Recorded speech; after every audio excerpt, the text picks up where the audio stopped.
बिस्मिल्लाहिर्रहमानिर्रहीम। अस्सलाम वालेकुम। आई होप कि आप सब ठीक ठाक होंगे। आज chapter number 2 identifying major financial risk, ये हम कवर देखेंगे इसको। इसमें हम कुछ चीज़ें देखेंगे जिसमें हम रिस्क क्लासिफिकेशन और उसकी टाइप्स को देखेंगे। This is the first part of the video. इसमें हम एक टाइप ऑफ रिस्क को डिस्कस करेंगे। अगली जो वीडियो होगी उसके अंदर हम सेपरेट जो रिस्क है उसको देख रहे होंगे। ठीक है।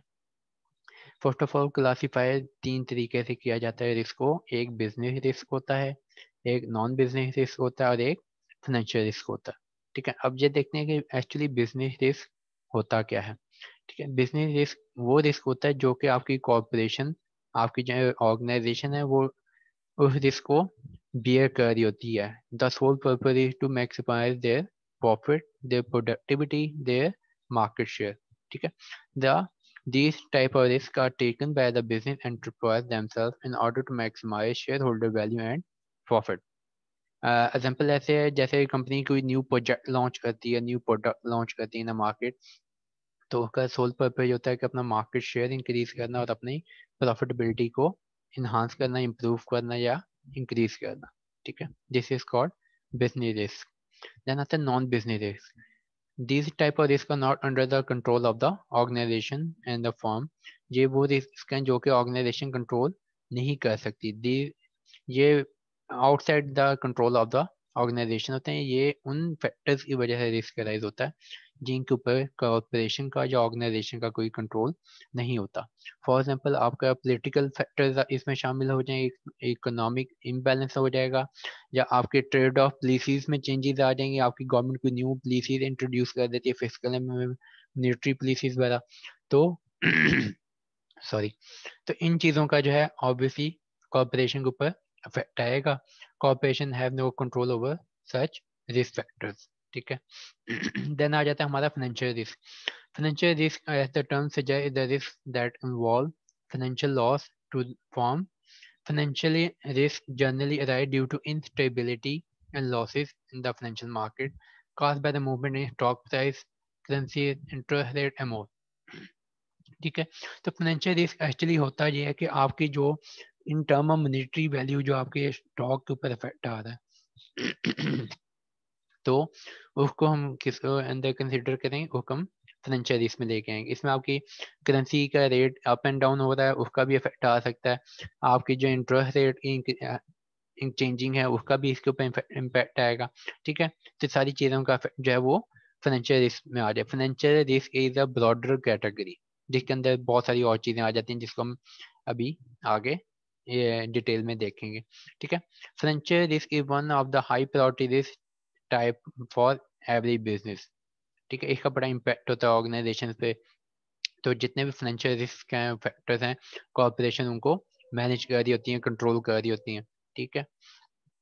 Financial risk is caused due to market movement, and market movement can include a host of factors. अब जो मार्केट में ट्रेंड आपका चेंज हो रहा है, मार्केट में प्राइसेस अप एंड डाउन हो रही है, कंपेटिटर की प्राइसेस अप एंड डाउन हो रही हैं, तो ऑब्वियसली उसका आपको प्राइसेस पे भी इफेक्ट आ रहा होगा। ठीक है। तो फाइनेंशियल रिस्क को डिफरेंट कैटेगरीज के अंदर हम क्लासीफाई करते हैं, जिसके अंदर आपका मार्केट रिस्क आ जाएगा, आपका क्रेडिट रिस्क आ जाएगा, लिक्विडिटी रिस्क है, operational risk and legal risk है। ठीक है।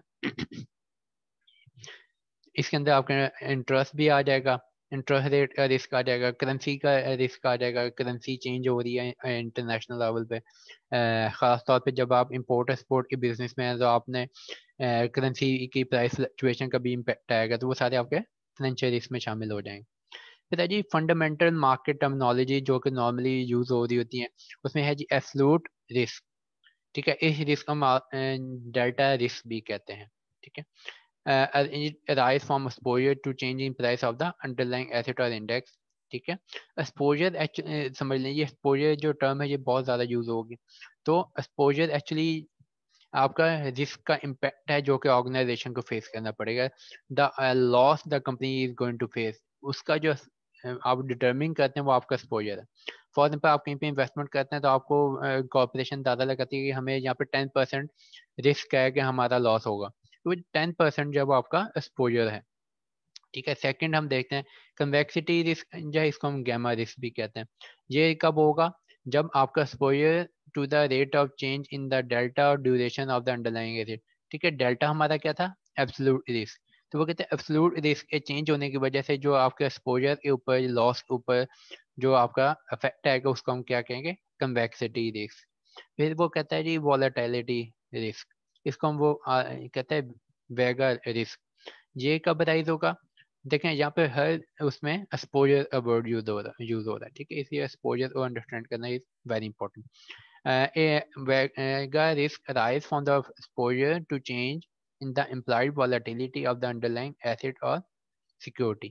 ठीक है, तो जो आपके इन्वेस्टमेंट पॉइंट ऑफ व्यू से आपका एसेट है, सिक्योरिटी है, इन्वेस्टमेंट है, उसके अंदर जो आपका इम्पैक्ट आ रहा है लॉसेस ऊपर या आपके जो आउटसाइड फैक्टर्स हैं उनका जो इम्पैक्ट है उसको कंसिडर किया जा रहा है।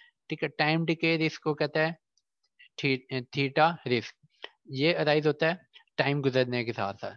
जैसे बाद दफा होता है ना कि आपने किसी चीज में इंटरेस्ट पे करना, वो कहते हैं जैसे जैसे टाइम बढ़ता जाएगा वैसे वैसे इंटरेस्ट आपका बढ़ता जाएगा, आपको उसके ऊपर पेमेंट ज्यादा करनी पड़ेगी।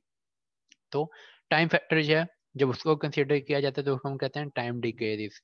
बेसिक रिस्क क्या है, को रिलेशन रिस्क है, आपके जो आपके फैक्टर्स हैं उनके दरमियान जो को रिलेशन है। फॉर एग्जाम्पल हम कहते हैं एक चीज़ के बढ़ने से दूसरी चीज़ में कमी होगी, एक चीज़ के बढ़ने से दूसरी चीज़ में इजाफा होगा। ये जो इंटर रिलेशनशिप है इसको हम को रिलेशन कहते हैं। ठीक है, तो ये रिस्क अराइज होता है from the exposure to the stand of correlation of hedge to the underlying asset. मैंने आपको टर्मिनोलॉजीज वाली जो प्रीवियस वीडियो अपलोड की थी मैंने उसमें आपको बताया है। ठीक है, हेजिंग एक्चुअली होती क्या है। Hedging is a technique used by the organization or by the investor to minimize the loss or minimize the risk of loss। ठीक है, वो हो जाएगा। डिस्काउंट रिस्क क्या है, इसको हम रो रिस्क भी कहते हैं। It arise from the exposure to change in interest rate use to discount future cash flow. ठीक है, ये रिस्क अराइज होगा जब हम फ्यूचर कैश फ्लो को डिस्काउंटेड प्राइस पे कंसीडर कर रहे होंगे या लेके आएंगे या मैनेज कर रहे होंगे। ठीक हो गया, ये बेसिक चीजें होगी। आगे देखते हैं अब टाइप ऑफ फाइनेंशियल रिस्क कौन कौन से हैं। ठीक है, major market risk are usually the most obvious type of financial risk that the organisation face. ये वो रिस्क हैं जो कि ऑर्गेनाइजेशन फेस कर रही होगी और उसको मिनिमाइज कर रही होगी, मैनेज कर रही होगी, मिटिगेट कर रही होगी। ठीक है, फर्स्ट ऑफ ऑल इसमें आ जाएगा इंटरेस्ट रेट। ठीक है, फिर आएगा foreign exchange rate, commodity price risk, equity price risk. Other important related risk जो है उसमें कौन कौन सी कैटेगरी है, क्रेडिट रिस्क हो गया, हमारा ऑपरेशनल रिस्क हो गया, लिक्विडिटी रिस्क होगा, सिस्टमेटिक रिस्क होगा। इन सारी चीज़ों में इन डिटेल देखेंगे, लेकिन आज ये जो हमारा ये वीडियो है पार्ट 1, इसके अंदर हम सिर्फ इंटरेस्ट रेट रिस्क जो है इसको देख रहे हैं। ठीक है, कि इंटरेस्ट रेट रिस्क क्या है, कैसे अपना रोल प्ले करता है। ठीक है, interest rate arise from several sources, different sources की वजह से हमारा जो इंटरेस्ट रेट का रिस्क है वो अराइज हो रहा होता है। ठीक है, फर्स्ट ऑफ ऑल क्या होगा, change in the level of interest rate.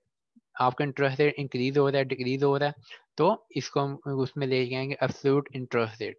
ठीक है, एब्सोल्यूट में आपका क्या है इसको हम देखते हैं आगे जाके। ठीक है, फिर है जी second, change in the shape of yield curve. एक हमारा कर्व होता है जिसके आपके ऊपर बार आ रही होती है, उस बार को हम मैनेज कर रहे होते हैं जिसको हम कहते हैं यील्ड कर्व रिस्क। इसको भी अभी इस वीडियो में तो नहीं लेकिन अगली कमिंग वीडियोस के अंदर या इसी वीडियो में देखते हैं, इसको आज कवर करेंगे। Mismatch between exposure and the risk management strategy undertaken, वो बेसिक रिस्क है। ठीक है, इसको भी हम आगे कमिंग स्लाइड्स में देखेंगे, डिस्कस करेंगे। अच्छा देखें, अब interest rate risk is a risk associated with the interest rate fluctuation in the asset.